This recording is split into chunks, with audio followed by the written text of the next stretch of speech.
I'm Brian Cox. My full title is Professor of Particle Physics at the University of Manchester, Royal Society Professor for Public Engagement in Science and Visiting Scholar at the Crick Institute. Or you could just call me Brian. Quantifying the Universe with Brian Cox. Part 1. The Power of Quantum Mechanics. What are considered the earliest glimpses of quantum mechanics? I mean, quantum mechanics I suppose, grew out of an attempt to describe matter, the structure of matter, to understand atoms and molecules, although it's worth saying that atoms and molecules, in the way we conceive of them today, were not known to exist, or the structure of them was not known in 1900. That comes a little bit later with the discovery of the atomic nucleus and so on. But the idea that matter is made of smaller things can be traced back, of course, philosophically to the ancient Greeks. But there's a beautiful book by Johannes Kepler. So Kepler's probably most famous, I'm sure you've heard of the name in the context of the laws of planetary motion, which laid down the foundations on which Newton built his universal law of gravitation. But there's a beautiful book that Kepler wrote in 1610 called On the Six-Cornered Snowflake, which to me really illustrates the genius of Kepler. And it's a sort of meditation on patterns in nature. So the story, as Kepler told it, he was walking across the Charles Bridge in Prague in a snowstorm, going to a party at his benefactor's house in the castle. And he realized that he hadn't bought him a present. He hadn't brought him a gift, a New Year's gift. And so he started thinking about the snowflakes landing on his arm. And of course, when you look at a snowflake in some detail, you notice that whilst they're all different, there is a similarity to them. There's a sameness, a sixness to them, some kind of symmetry that they all exhibit. And so that got Kepler thinking, why would it be that these things, these snowflakes that fall from the sky, all share this similar structure? And I find it wonderful that he in that book, he essentially says that it must be something to do with the building blocks, that there must be some underlying reason why nature has this symmetry. And then he goes on to think about pomegranate seeds and beehives and all sorts of things and hexagons in nature. But it really, what you're glimpsing there, and Kepler said in the translation of the book, in the English translation, there's this wonderful line at the end where he says, I'm knocking on the doors of chemistry. So I'm not sure where that translation comes from, but it's correct. What he's noticed is that symmetry is, he saw that it was something to do with the building blocks. We now know it's to do with the water molecule. So the shape of the water molecule, H2O, two hydrogens bonded to an oxygen in a very famous shape, which kind of goes like that, which you can calculate now from quantum mechanics and the way the electrons are arranged around the oxygen and the hydrogen and so on. Of course, he didn't know any of that, but I think it's genius, really. You see in that book, I strongly recommend it, that the genius of Kepler.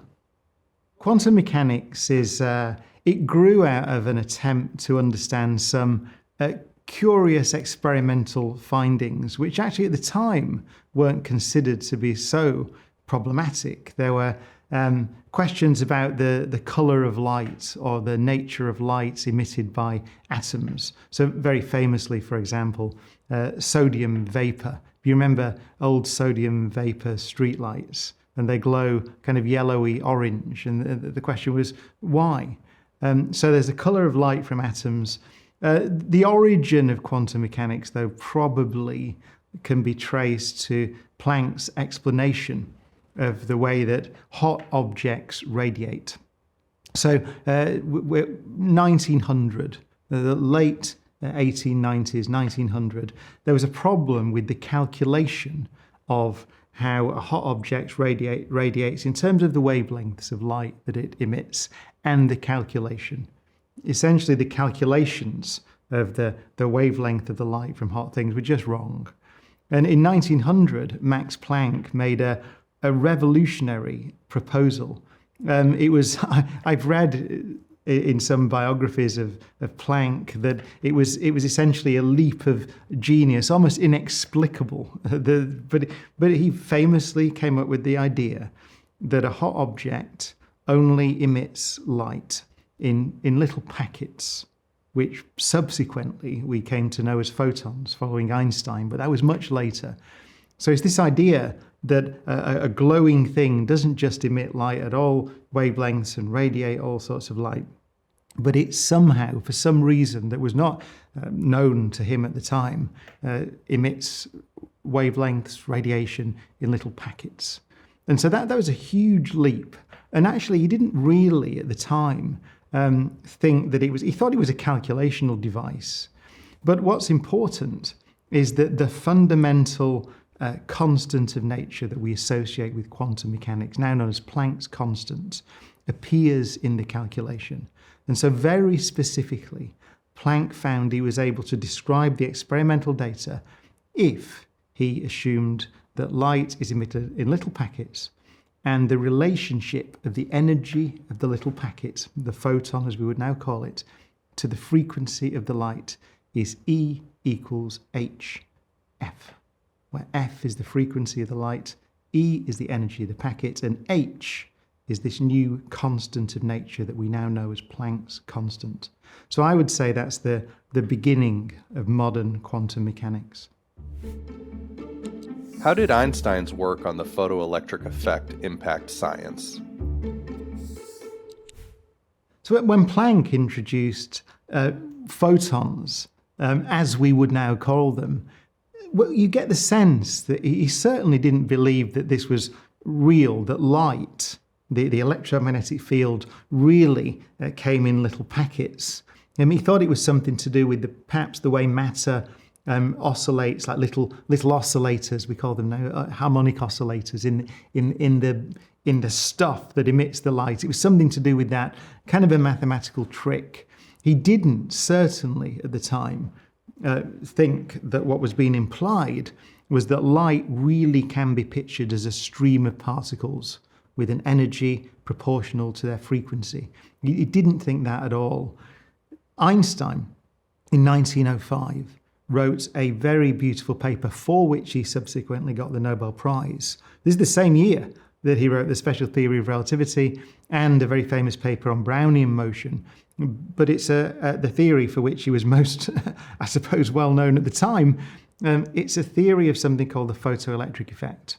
So the photoelectric effect is, again, it's an experimental observation that if you shine light on a piece of metal, let's say, some substance, then the light can hit the substance and cause electrons to be emitted from the substance, from the metal. But what was observed was that if the light is too long a wavelength or too low a frequency, then no matter how bright the light, then you can make it brighter and brighter and brighter and brighter, no electrons are emitted. This is a mystery. If you think of light as just delivering energy to something and just a not like a stream of little particles, then it would seem that if you turn the intensity up, brighter light, then you'd supply enough energy to knock the electrons out of the metal. That's not what happens. So you find that there's a minimum frequency. Remember, the frequency is the color. So it's almost like saying, if I shine red light on this thing, then no matter how bright the red light is, nothing happens. But if I make the light a little bluer, you get to a point where electrons start coming off. And then that light can be quite dim, but it will still emit electrons. So this was a mystery. It's called the photoelectric effect. Einstein explained it following Planck by saying that actually you can think of light as a stream of particles, photons. And then if the photons don't have enough energy to knock the electrons out of the material, then no electrons will emerge. So you could imagine just having one single photon, but if it has enough energy, then it will come in and knock an electron out. And so that's essentially the photoelectric effect. It's important because it's the first time that we get the sense that this so-called quantization of the electromagnetic field, this chopping up of light into little packets, is not to do with the way that matter emits light. It's to do with light itself. The idea, it's going all the way back hundreds of years to pictures that Newton would have had of light being a stream of particles, that you can really think of these things called photons, almost like little bullets that go and hit things and interact with them. So that's 1905. And it's worth saying, actually, historically, that was very controversial at the time. You really get a sense when you read the papers of the time that people thought that this was a calculational device or something to do with matter and not to do with the electromagnetic field itself, not to do with light itself. And actually, there's a very famous letter of reference that Planck wrote for Einstein years later. It's in the 1910s, I think. So 6, 7, 8 years later, recommending him for a position, for an award. And Planck said that Einstein's belief in the reality of photons should not be held against him.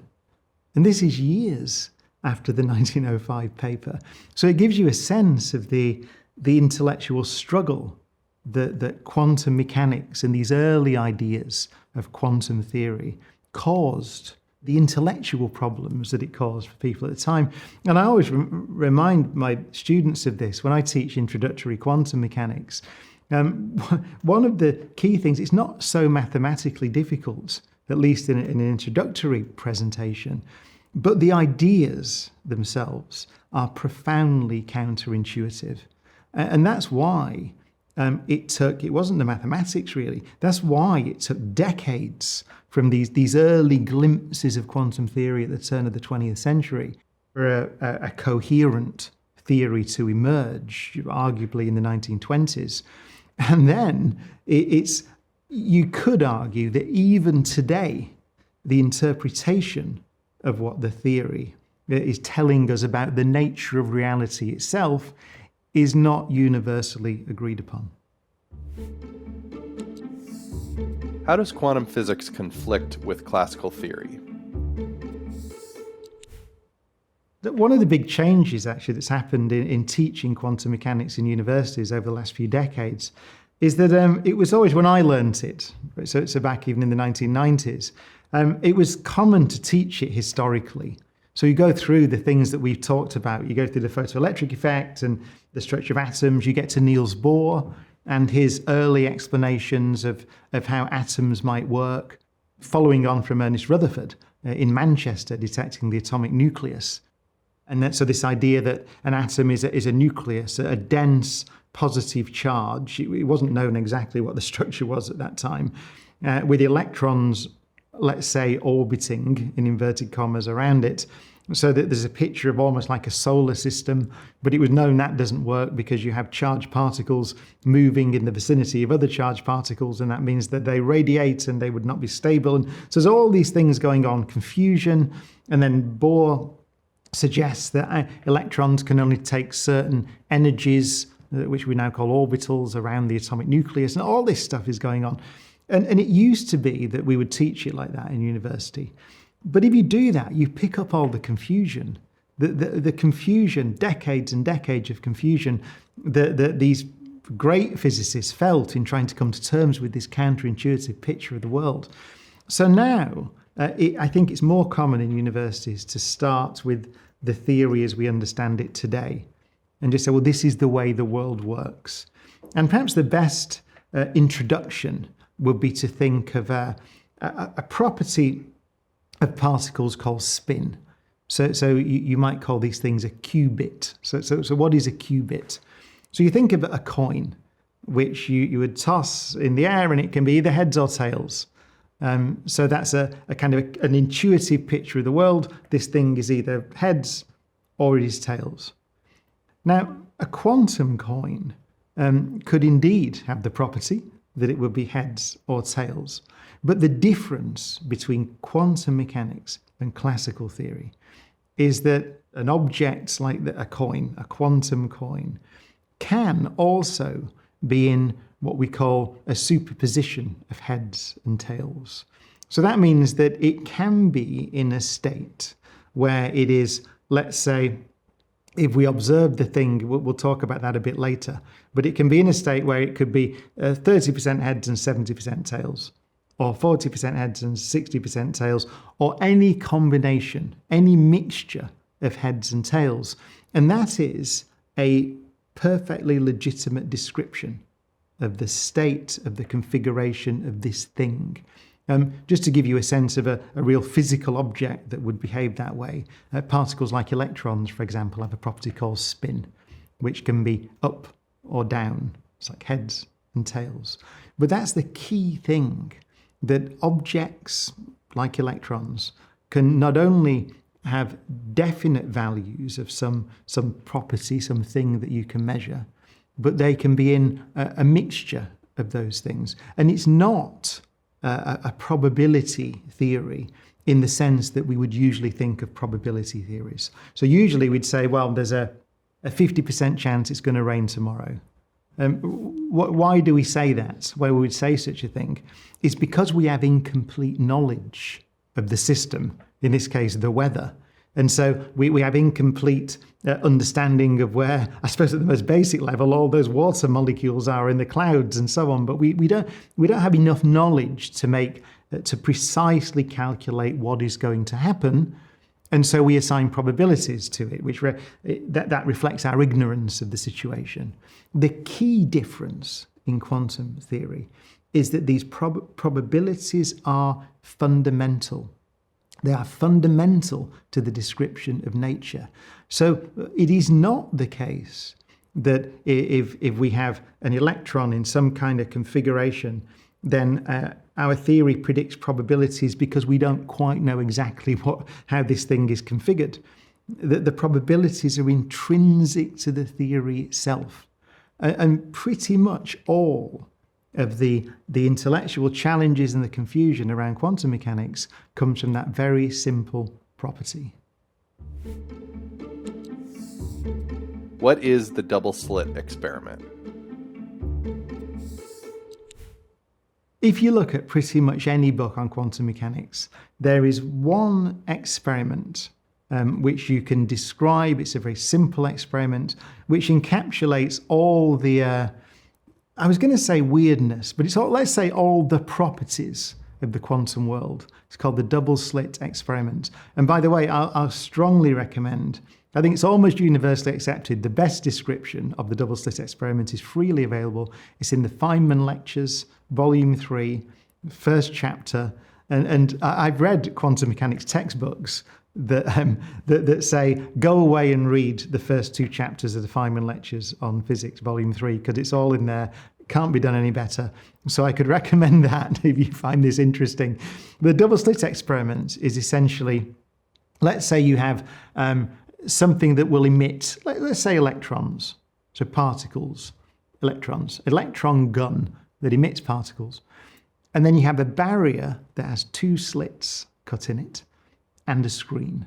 So that's the setup of the experiment. So we have something that emits electrons, 2 slits cut in a screen, and a detector, another screen that the electrons will hit. So you fire the electrons out. So what will that look like? Well, if you think of the electrons as just little particles, little bullets, let's say, that are emitted from this gun, then you would imagine that the electrons can go through one slit or the other one, depending on how they come out. And you can imagine that they might get deflected around a little bit when they go through the slits. But basically, on the screen, you would expect most of the electrons to appear opposite one or the other of the slits, with maybe a bit of a spread because they rattle around a bit when they go through.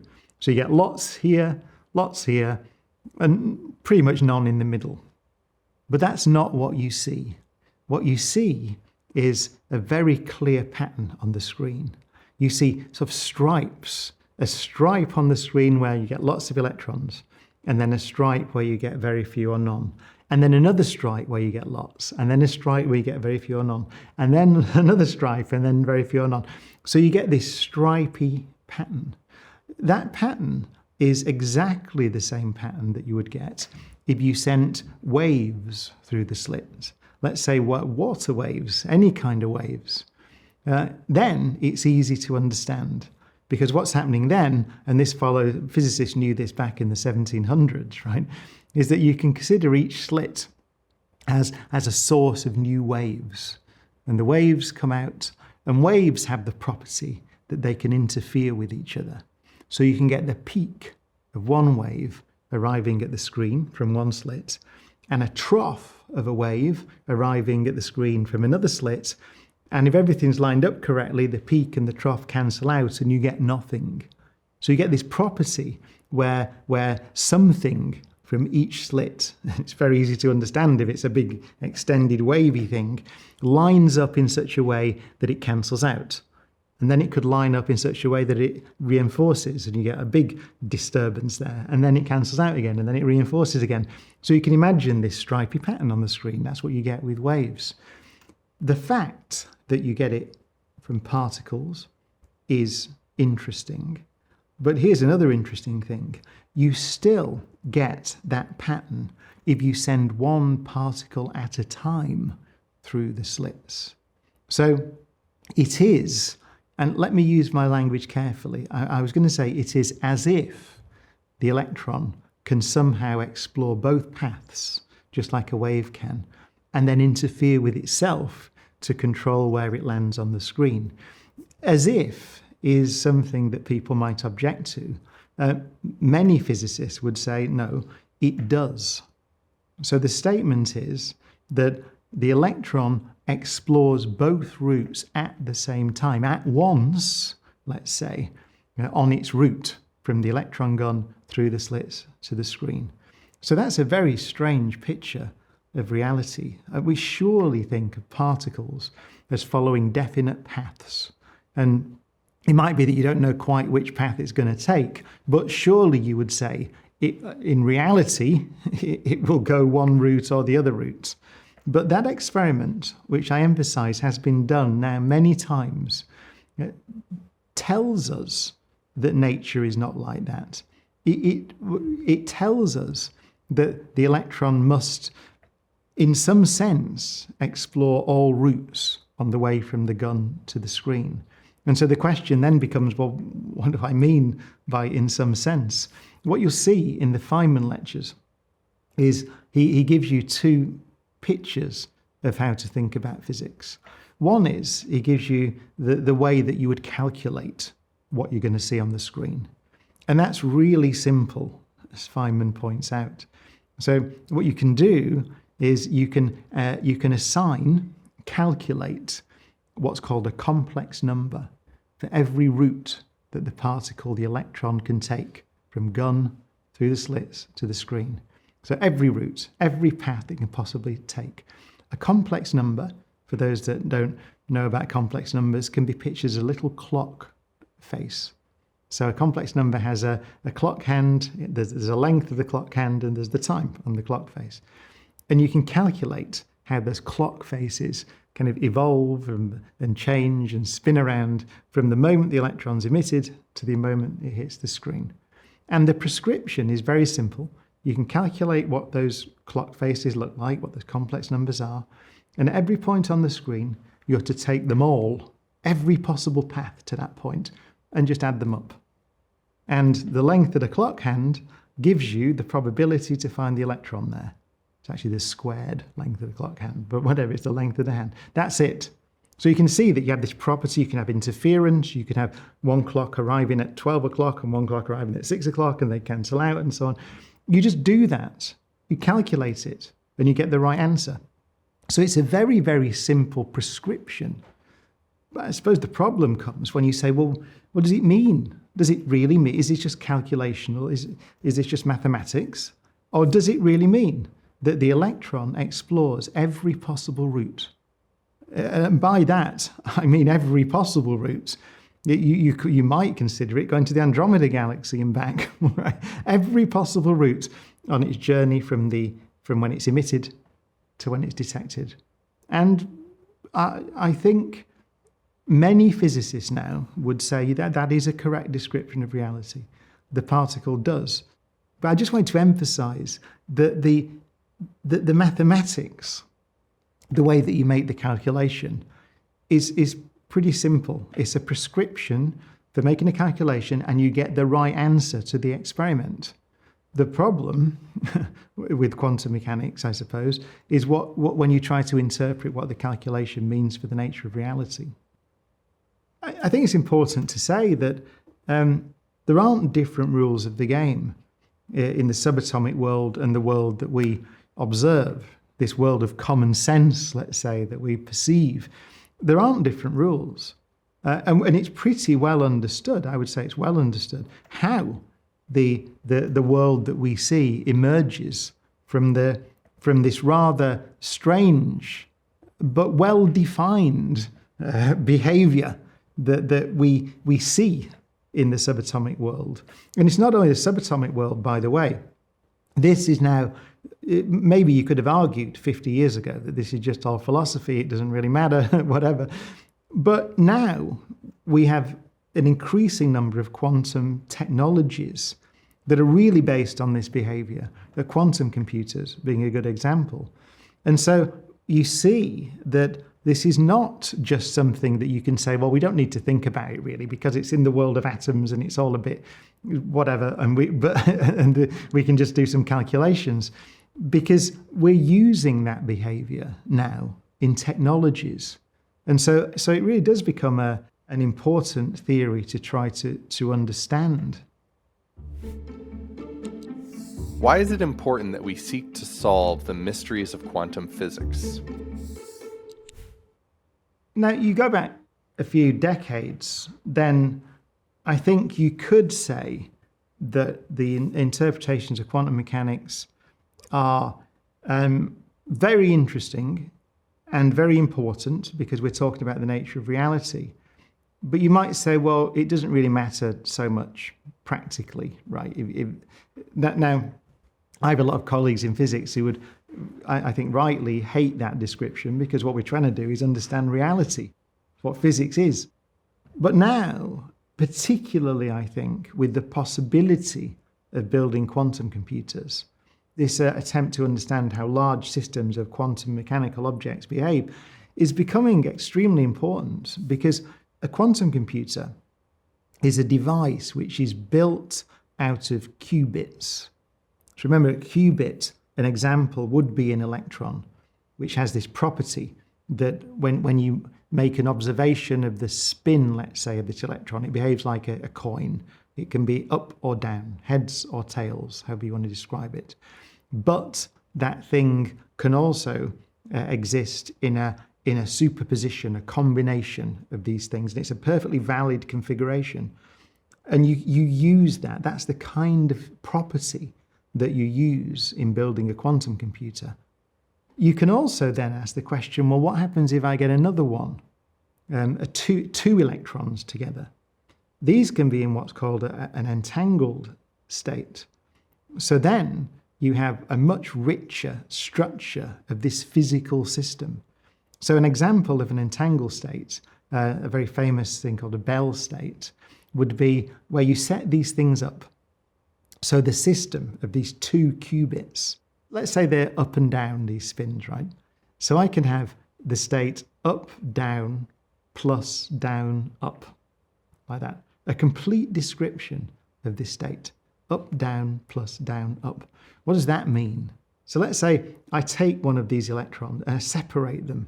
It's a very famous paper written by Einstein, Podolsky and Rosen that first considered this in the 1930s, and they get very upset by the behavior. So we've got a system, a state, and it's up, down, plus, down, up, let's say. And I separate these electrons. I take one to let's say, to Pluto, and leave one on planet Earth, right? And then, so what's the description of this thing in that state? Well, it's got, in the way I described it, there's a 50-50 chance that when I make a measurement of this electron, the up or downness of it, then there's a 50-50 chance it'll be either up or down. And the same for the other one. That's what that state means. But if it's up, down, plus, down, up, then it means that if I make a measurement of that one, if I say, well, okay, I know what that is, it's up. The other one has to be down. Up, down, or down, up. It can't be up as well. Same for the other one. If I go to Pluto and have a look at this one and it's down, then this one definitely is up, right? So this is called quantum entanglement. And the reason it bothered Einstein and others is it would appear that something is instantaneously changing. And it's not just your knowledge of the system that's instantaneously changing. It would seem that the system itself is instantly configuring itself when you make some measurement. So you might say, well, this is nonsense. There must be something else. And it turns out that as far as we can tell, and a Nobel Prize was awarded for some of this research a few years ago. Then no, there's nothing hidden there. This is the way that the system is. But you think about that system of 2 qubits. Right? Think about it. So you've got these two things which can be up or down. There are 4 possible combinations of that system. You can have up, down, up, or down, down. 4 for the 2 qubit system. For a 3 qubit system, you think about it, ups and downs, you'll find out there are 8 possible combinations and all mixtures of them. For 4 qubits, then it's 2 to the power 4. There's 16 possible combinations. We're talking about building quantum computers now in which we have 100, 200, 300 qubits, all in principle entangled together. The number of possible descriptions of that system, then, you have numbers that describe it. If there are 100, it's 2 to the power 100 different configurations and any mixture of those things that are states of the system. So pretty soon, 2 to the power 100 for 100 qubits. What's the number of atoms in the universe? If you had 2 to the 500, you'd far exceed 500 qubits. The number of numbers you need to describe that system exceeds the number of atoms in the observable universe. But it's a thing that we can build. We can build just about. We're not far off being able to conceive, at least, of a network of 500 qubits. They're physical things. They're kind of like that big, some of them, right? So you have 500 of them in this room. So the power that's hidden in the description of a system like that is immense. And the thing that a quantum computer does is it uses that power, some of that power, some of that vast computational or configurational power of the thing. It's very, very difficult to do. And we've not been able to do it particularly well at the moment. You'll read many papers online where obviously companies like Google, Microsoft, IBM are investing a lot of money in these devices because potentially they can carry out computations that no conceivable classical computer could make within the lifetime of the universe because of this tremendous freedom in the description of the structure of the system. So quantum mechanics and quantum entanglement, these properties of matter, of nature, are becoming very real because we're beginning to be able to access this tremendously complicated configuration space to do useful things, to make calculations that are useful to us. Part 2, the fundamental measurements of nature. What are the properties of nature that define how the universe works? When we think about the size of things, of course, we tend to think of the size of things with reference to ourselves. I mean, even the units of measurement that we're familiar with. So, the foot or the meter, or those things, or the inch or the centimeter, what are those things? Ultimately, historically, they're based on properties of the human body. So they're based on biology, really. So a meter might be, the length of this kind of length, and a foot is kind of that kind of length. And that's what we did historically, because why would you do anything else? But of course, the history of physics tells us, as we go into the 17th century, the 18th century, the 19th century, 20th century, we then begin to understand that there are things that are much bigger than us and much smaller than us. And so is the meter, for example, which is based on a property of the length of my arm or the length of my foot or whatever it is that fundamental? Is that something that tells us something deep about the structure of nature? Well, the answer is no. It tells us about something. It tells us about biology on Earth and how we've evolved on this planet and how big cells are ultimately, I suppose, and how many cells you need to make an intelligent multicellular being like a human, based on the fact that we live on this planet with this particular gravitational force and all those things. So it tells you about all that stuff, but it doesn't tell you anything profound or deep about the deep structure of the universe.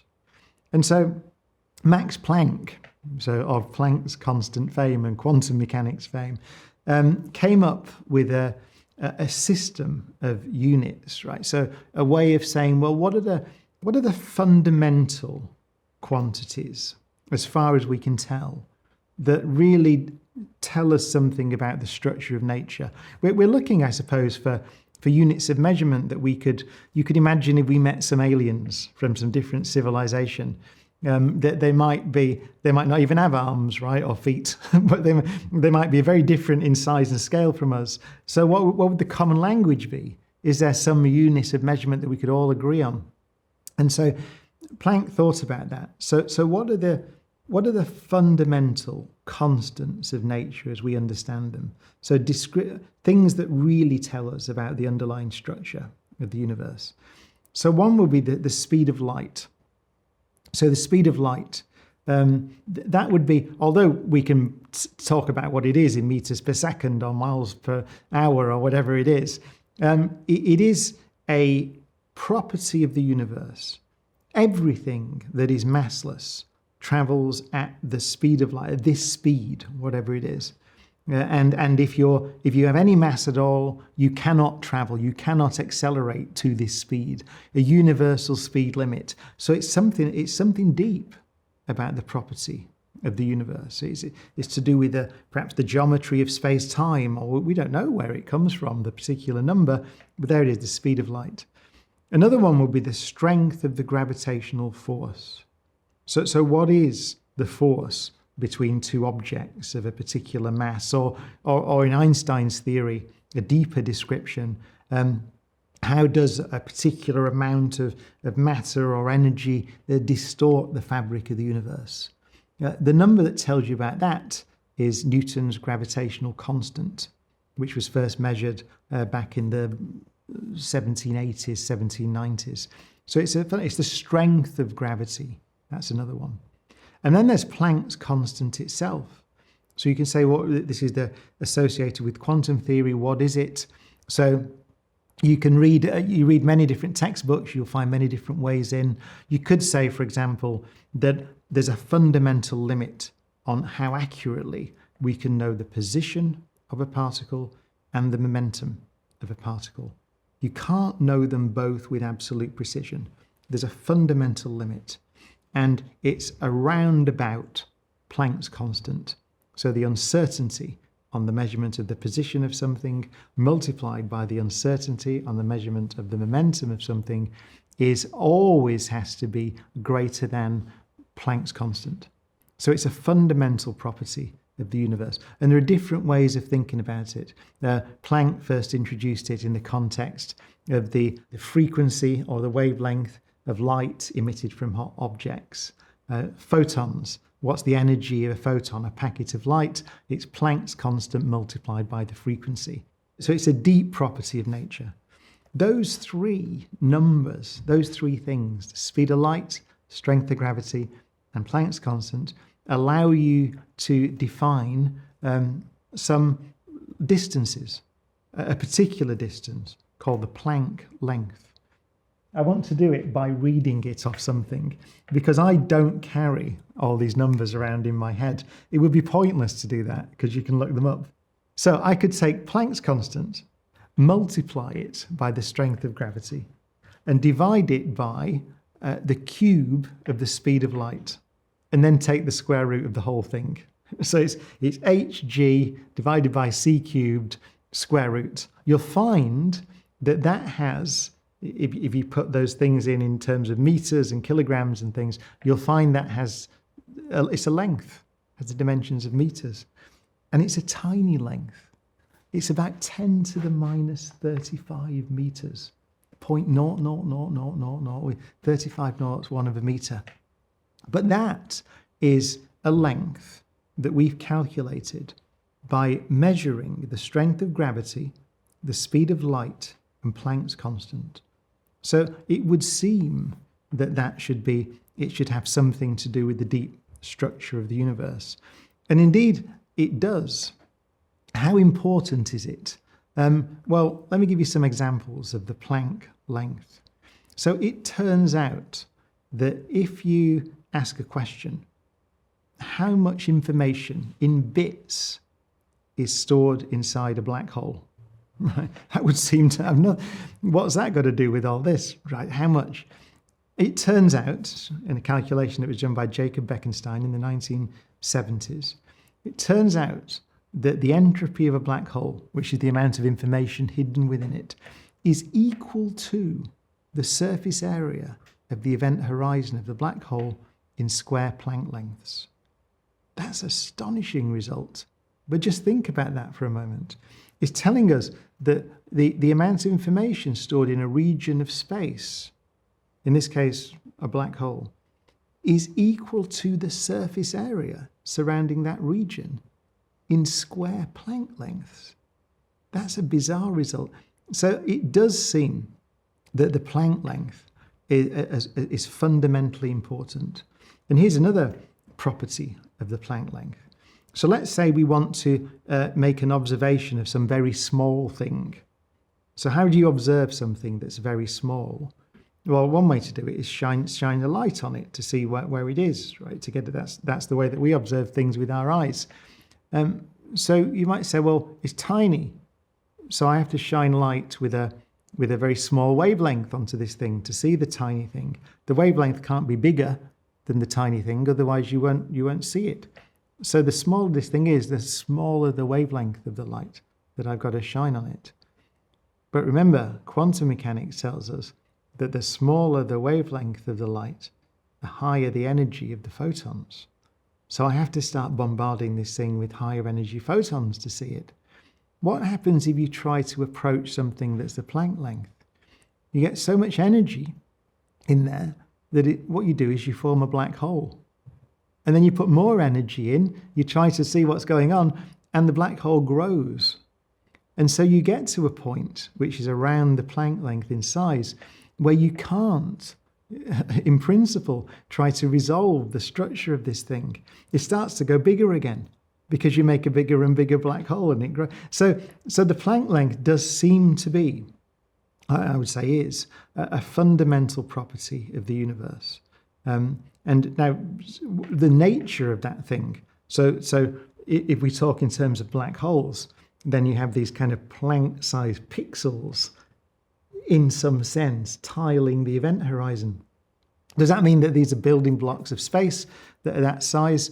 It would seem so, but this is where we get to, we're at the edge of our current understanding. I think it is legitimate to make the argument that given what we know about the universe, given the measurement we make of the strength of gravity, the measurement we make of Planck's constant, and the measurement we make of the speed of light, then there is something fundamental about this very tiny length, 10 to the minus 35 meters. Just one caveat, though, one caveat. Is it important, that number, 10 to the minus 35 meters? There are theories, and we test these theories at places like the Large Hadron Collider, for example. There are theories where, as an example, there are extra dimensions in the universe. So not only the four-dimensional space-time of Einstein's theory, but more dimensions. And the dimensions can be curled up at little places in points, or they can be big extended sheets, and all different configurations. If there are extra dimensions in the universe, then you find that you can, let's say that that you could see those extra dimensions at energies just around the energies that we collide particles at Large Hadron Collider, then the explanation for why gravity is so weak, so our measurement of Newton's gravitational constant would change at those higher energies. It might mean that this Planck scale would drop, and so the Planck length would expand, and we'd see this kind of physics much lower energies than we might otherwise have anticipated. So I think it's worth a caveat that the Planck length itself does seem to be a fundamental property of the universe. But actually what it is a measurement. And at the moment, our measurement is, given what we measure, then it's 10 to the minus 35 meters. But you could imagine configurations of the universe where it's rather bigger than that. What kind of insights does the Planck scale reveal? Now, the Planck length, this unimaginably small number in meters, you might say, well, how does that affect our everyday lives, right? Does it come into any calculation of a thing that we can conceive of? And there is a beautiful calculation. It's one of my favorite calculations in all of physics that was initially done by the great mathematical physicist Chandrasekhar back in the 1930s. And it's a stunning calculation. It's about the mass of white dwarf stars. So let's think about a white dwarf star. What is that? So what is a star, first of all? So a star is some material. It's mainly hydrogen and helium collapsing under its own gravity. So gravity is trying to squash this thing down. What holds it up? Well, as the star contracts, as it forms, our sun formed around 4.5 billion years ago through this process, the gravitational collapse. That means the core heats up. And it heats up, which means that the hydrogen and the helium are driggling around very fast, and ultimately you switch on nuclear fusion reactions in the core. And the fusion reactions, in the case of our sun, hydrogen is fused into helium, that releases energy, which creates a pressure which holds the star up. So the star's a balancing act. Gravity is trying to squash it, heats the core up, fusion reactions release energy, creates a pressure, holds it up. But of course that doesn't exist, it can't carry on forever because the star doesn't have an infinite amount of fuel in its core. And so ultimately we'll run out of fuel and it will begin to collapse again. And then stars will start to fuse heavy elements and so on. But ultimately you could ask the question, well, when there's no more nuclear fusion can occur in the core, what happens to the star? Does it just collapse without limit, which would be a black hole as we now understand it? Or is there something else that can hold it up, some other property of matter? This wonderful calculation is a calculation about what happens to electrons in a collapsing star. So it's a genuine quantum mechanical calculation. So what happens? One of the properties of the universe, one of the fundamental ideas in quantum mechanics, is called the uncertainty principle, Heisenberg's uncertainty principle. So it says that if you try to confine an electron into a smaller and smaller box, which means you're trying to measure its position, right? You're trying to confine it and squash it down, then the product of the size of the box, the uncertainty in the position, multiplied by the uncertainty in the momentum of this thing, has to be greater than Planck's constant, fundamental property of the universe. So as you try to, this star's collapsing and all the electrons are getting pushed together and closer together, they try to avoid each other, which is another fundamental property of quantum mechanics called the exclusion principle, which roughly speaking says they don't like to be in the same place, roughly. And so you start to squash them. They try to get away from each other. They go into little boxes in the star, and the boxes are shrinking. And so the electrons are getting confined, and so they jiggle faster. The uncertainty on their momentum is faster and faster. And so they start to jiggle around because they're getting squashed into each other and trying to stay away from each other. So this is pure quantum mechanics. The uncertainty principle, the Pauli exclusion principle, jiggling around. That jiggling is like a temperature in a sense. It creates a pressure which can hold the star up. So you could do the calculation. But what happens is I squash this down and the electrons start to jiggle more. They make the pressure, they hold the star up. What happens if that jiggling starts to bump into relativity? What happens if it starts to go towards the speed of light? They can't jiggle any faster. And so ultimately there must be a limit on the pressure that these electrons in this quantum mechanical process can exert to hold this thing up. So you can do the calculation, and it's done I did it in a book called The Quantum Universe. There's a gratuitous bit of advertising. It's in the appendix. So you can do it. It's not a hard calculation. It's some details are difficult, and Chandrasekhar did this magnificent calculation. If you do that calculation, you find that the maximum mass of a star, which is just a lump of matter held up by this process, is 1.4 times the mass of our sun. So it's an astonishing calculation. How does that relate to the fundamental properties of the universe? Because all we've used there, we've used quantum mechanics, and we've used the strength of gravity. Those are the things. These are the things. Planck's constant, the speed of light, Newton's gravitational constant. Those are the things we used when we looked at the Planck units, like the Planck length.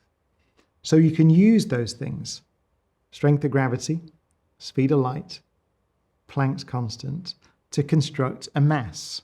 It's called the Planck mass. And it's rather big, actually.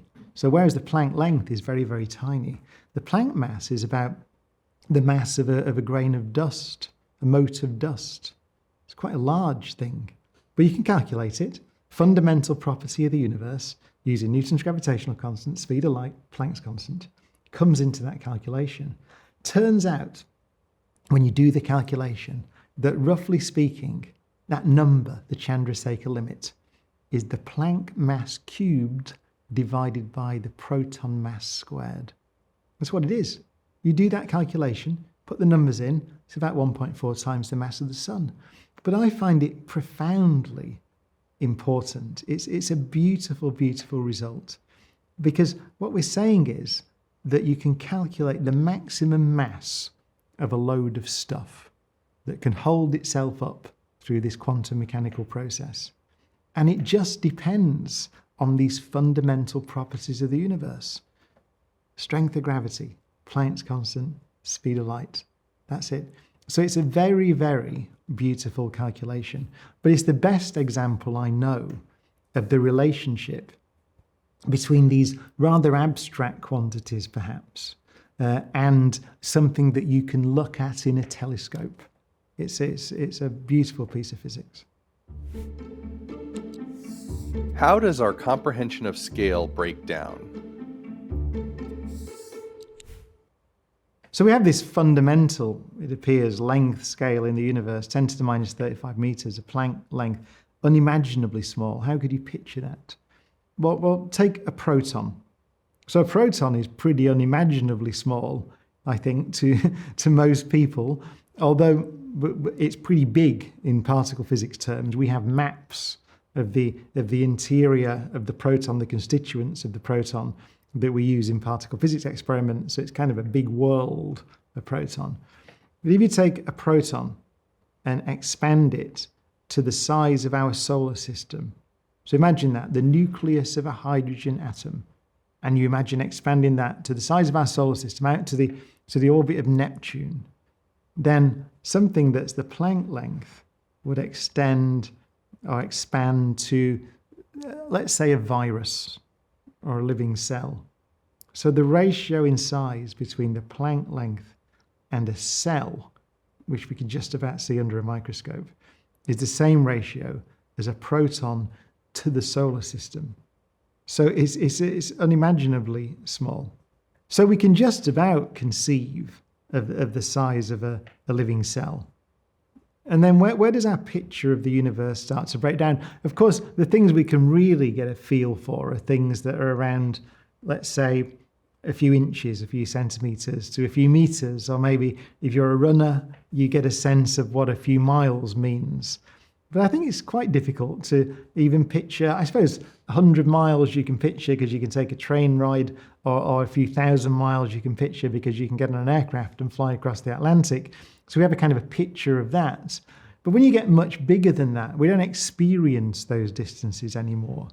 So I would say that when we start to talk about distances that are much larger than distances that we might travel on the surface of the Earth, then I think our feel for those distances begins to break down. Maybe if you spoke to Buzz Aldrin, then he would have a feel for the distance 250,000 miles because he's flown it right to the moon. So maybe the Earth to the moon. But then when you start to talk about the distance to the planets or the distance to the sun, the so-called astronomical unit, 93 million miles. What does 93 million miles mean? I suppose you could get a feel for that by looking at the sun in the sky. Not directly, I'll say. Don't look at the sun. But you know what I mean? We know kind of at the sunset, let's say, when you see that disk of the sun.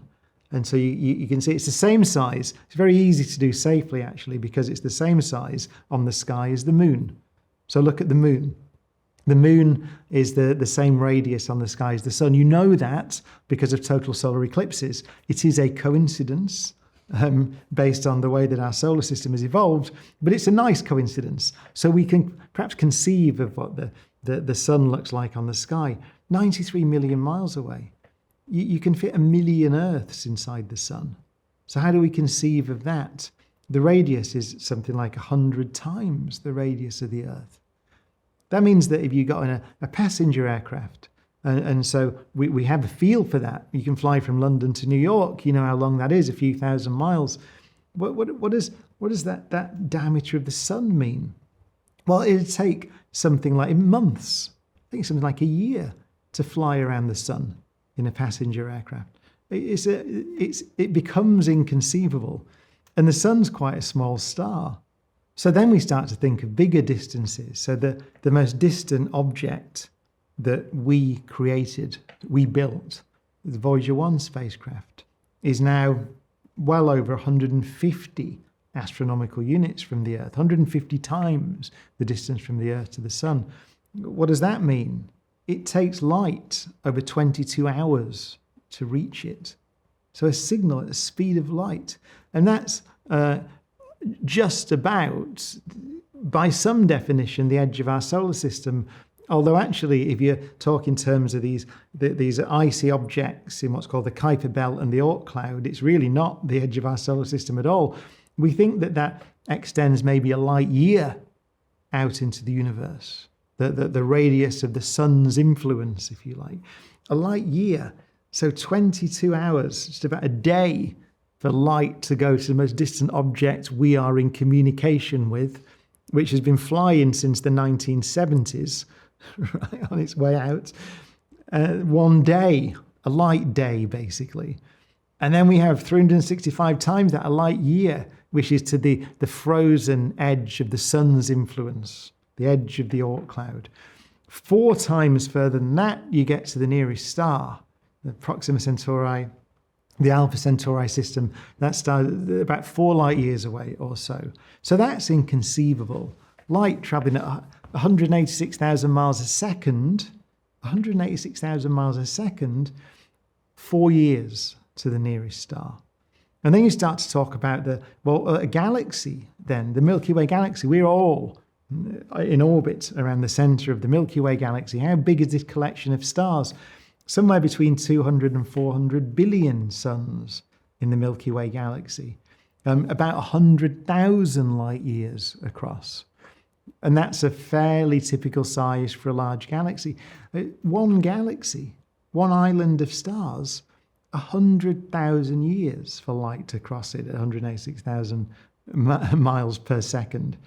And then you say, well, what about the nearest galaxy? So you go outside on a clear night where there's no moon and it's dark, away from the city lights.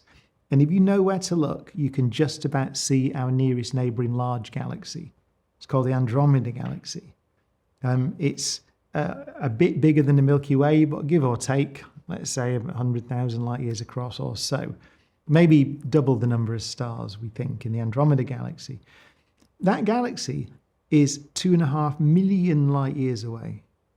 It means that the light is worth looking at. It's a beautiful thing to look at because it means the light entering your eye began its journey before we had evolved on Earth. It took 2.5 million years to reach us. But you can see it with the naked eye because it's so big. It's very faint. You can certainly see it with binoculars, but it's about the diameter of a full moon on the sky.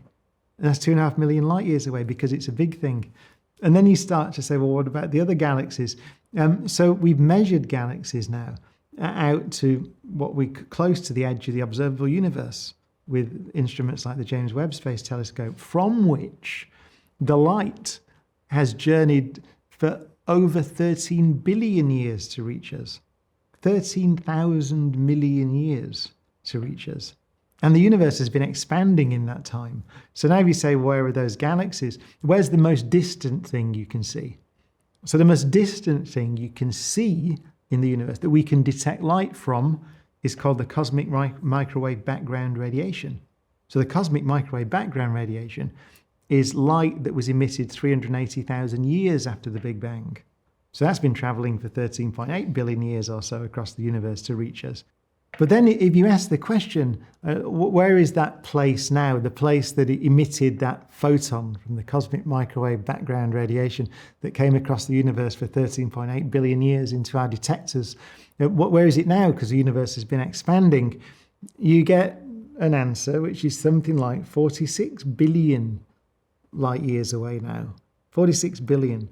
And even that, so you might say, well, the universe is then, the radius of the universe is what, 92 billion light years or so. It isn't, because we know that there's more universe beyond that.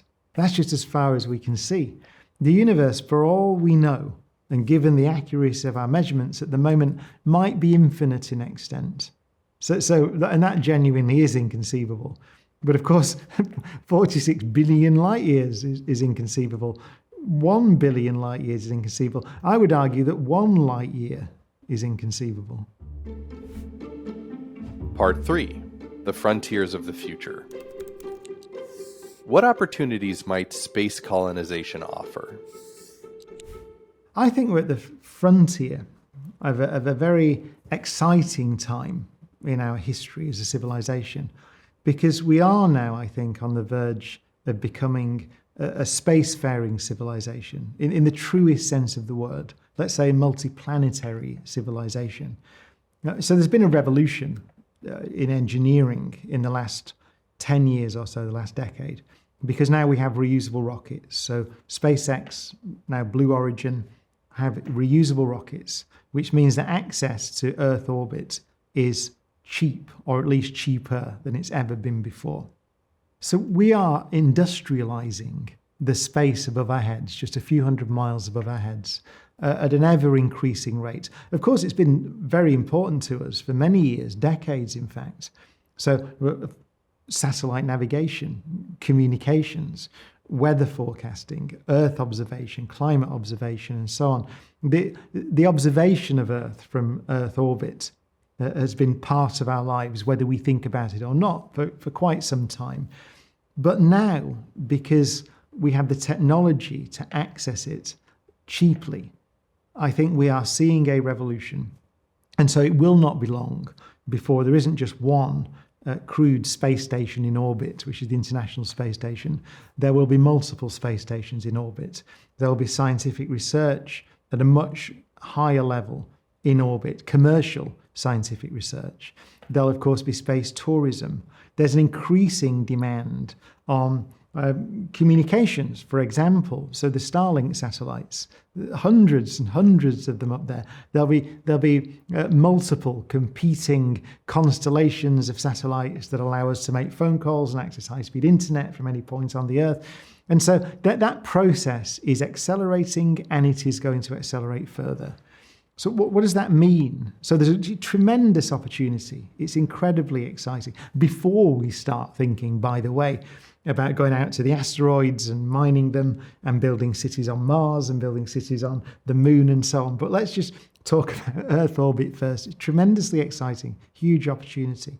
But of course, when you start to move outwards to a new frontier, then the frontier can become crowded. You can have competition for the real estate. You need some way of managing conflicts between, by which I mean physical conflicts between the satellites. What happens if someone's satellite comes close to another satellite? How do you manage that? Do you allocate particular orbits? Or do you say that we're going to have some framework like air traffic control where you have an avoidance system that everybody agrees on, whereas if two things come close, they avoid each other. That framework is not yet there. I attended several meetings and conferences where there are, of course, many countries and international bodies that are trying to work on the management of space.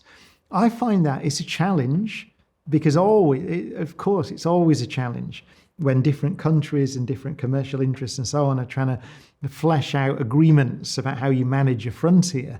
But ultimately, I find it exciting because what it means is we're now at the stage where, as the great Carl Sagan said, we're beginning to take our first steps out into the cosmic ocean. And I always remember, and he said, the water seems inviting. So it's a tremendous opportunity. But what kind of opportunities are going to open up? Well, we know, for example, so already from our experience on the International Space Station, that sort of development of new drugs, for example, or development of new ways of building semiconductors, for example, silicon wafers and so on. Lots of experiments have been done that suggest that there might be an advantage to on-orbit manufacturing. So it's in a microgravity environment of certain things, growing crystals and so on, which might be useful. And so as we begin to get more experience operating in microgravity, we begin to see that there are applications for particularly material science and biosciences. But beyond that, so when we start to move outwards beyond near-Earth orbit and build the infrastructure that we need close to the planet to begin to move further out into space, then opportunities begin to open up that I find tremendously exciting. So one very well-known example would be mining asteroids. So one could argue, there are people that argue, that one of the biggest problems we face and have faced historically on Earth is competition for resources. So not only just the pure competition, which leads to conflict and war, if you think those resources are limited, which they are on Earth, but also just the stress, of course, that you put on the Earth itself, on the environment, as our civilization grows and requires access to more resources. It damages the planet, it creates conflicts and so on. But if you have the infrastructure to begin to move outwards, for example, to the near-Earth asteroids, then what you find is that resources are no longer limited in any reasonable sense. There are vast amounts of resources out there in space that we will have access to within the next decade or so, or certainly few decades. So that begins to transform the way that we think about our civilization, the way that we think about expanding our civilization, increasing the capability of our civilization, and so on. I think so. I think there's a tremendous opportunity there to grow our civilization, crucially, without further damaging the planet that most of us will live on for the foreseeable future. And that's why, for me, I'm ultimately optimistic about those steps that we're making into space. I mean, I would not have imagined, I think if you went back 20 years, that we would have so many rockets flying and coming back to the Earth again and then flying again. Perhaps within my lifetime, but certainly at this point in the 21st century. So I think it's exciting, but the challenges, as with all new technologies, and you could extend this debate, by the way, to artificial intelligence or quantum computing, as well as spaceflight. The challenges come when we try to build the regulatory framework. And you need a regulatory framework. One of the things I think we're very bad at on planet Earth is recognizing that we all live on planet Earth. So we're all on the same spacecraft, let's say, making our way on our journey around the sun. And ultimately, challenges about the management of space, or the management of artificial intelligence, or the management of the power, potentially, of quantum computers, I think ultimately are global challenges.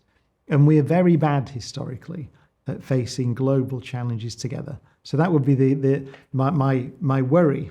And of course, just to say, how you think about space. So it's only a few hundred miles that way. Up there now, there are satellites whizzing around, other than the geostationary ones, so like the International Space Station would be a good idea. It's in a country's airspace for a matter of seconds, right? So clearly you need to develop some way of managing that environment, which is a way which involves international collaboration, because the environment, the objects that are up there doing all the jobs that we want them to do, don't stay in any one country's airspace for more than a few seconds or minutes. And so it's kind of obvious to me that we need a framework to manage that. How can humanity influence the universe? When we contemplate the size and the scale of the universe and our place within it, which you're forced to do when you think about the distance scales and the sheer size and age of the universe, then I think it's very natural for us to tend to come to the conclusion that we don't matter at all. And it's true in some sense, just physically. What are we? We're little specks of just a collection of atoms on one mote of dust orbiting around one little star in 400 billion stars in one galaxy amongst 2 trillion galaxies in a small patch of a potentially infinite universe. So clearly it is true. We are physically insignificant. So I've tended in the past to focus arguments or think about arguments of our value in the context of what does it mean to live these finite, fragile lives in this infinite universe. And I can make a strong argument, and have many times, that notwithstanding our physical insignificance, we may be remarkably valuable, because the number of civilizations on the average in a particular galaxy, any given galaxy, might be less than one on the average. Many galaxies may not even have civilizations in them. If that is the case, and that it's speculative, but if it's the case, then we would be remarkably valuable, notwithstanding our physical insignificance, because we would be perhaps the only place in the Milky Way galaxy where collections of atoms have come together that can think and do science and have conversations like this, in a very real sense, bring meaning to an otherwise meaningless galaxy. So that has been my position for some time. I think it's a good working hypothesis, by the way, as an aside. If you think that I think Carl Sagan said it many years ago, in some sense, if that's the case, we have a responsibility to the cosmos itself, because we're a product of 13.8 billion years of cosmic evolution, but we might be a very rare and special product. But we might only be here, we'll only be here for a small amount of time. The sun will only be here for a small amount of time in cosmic timescales and so on. So I've tended to make that argument. But one of the great joys about reading other people's views about essentially being a scientist is that you can come across a point of view and you think, I hadn't thought of that I might change my mind given that wonderful piece of thought. And I found it happened to me recently. I was reading a book, it's a very old book now, by David Deutsch, who's one of the greats, one of the founders of quantum computing. So he's really is a physicist and a thinker worth paying attention to. And he made a point, which I had heard before actually, in a book called The Anthropic Cosmological Principle by John Barrow and Frank Tipler, which had a huge influence on me when I was an undergraduate physicist, so I couldn't believe I'd forgotten this point. But David Deutsch and Barrow and Tipler pointed out that it's not necessarily the case that life will always be a speck, right? Something that's very valuable and local in the universe, but doesn't make much difference on a cosmic scale. It's not necessarily the case. Because you can imagine, so let's take the Earth as an example. So you might say, well, a planet is a very big thing, and living things are very small, so they don't make much difference to a planet. That's wrong, because if you look at the Earth, its atmosphere is the product of life. It's got oxygen in it and high concentration. It would not have that without photosynthesis. So and obviously now, our civilization has sculpted the surface of the Earth. You see it. If you look at the Earth from space, you don't just see oceans, you don't just see a kind of common or garden planet. On the night side of the planet, you see our civilization. So we have now transformed the Earth as a civilization, but life has been transforming it for billions of years. So you could say, well, okay, so what happens if we stay here? We become a spacefaring civilization. We don't destroy ourselves, or we aren't destroyed by some impact from space. Then could you conceive of technology that could start to affect the solar system? And the answer must be yes. We could imagine building cities on Mars. We could imagine, in physics, pure physics terms, terraforming Mars, turning it into a habitable world. We could imagine going to the moons of Jupiter or Saturn. We could imagine going to the edge of the solar system. You could even imagine, could you imagine technology in 1 million years, let's say, that would allow us to begin to affect the lifetime of the sun? Could you imagine that? In physics terms, according to laws of physics, I suppose you could. You could imagine a tremendously powerful civilization that could start to, I don't know, throw material into the sun, whatever it is. Maybe it was a ridiculous thing to do, but you could at least imagine it.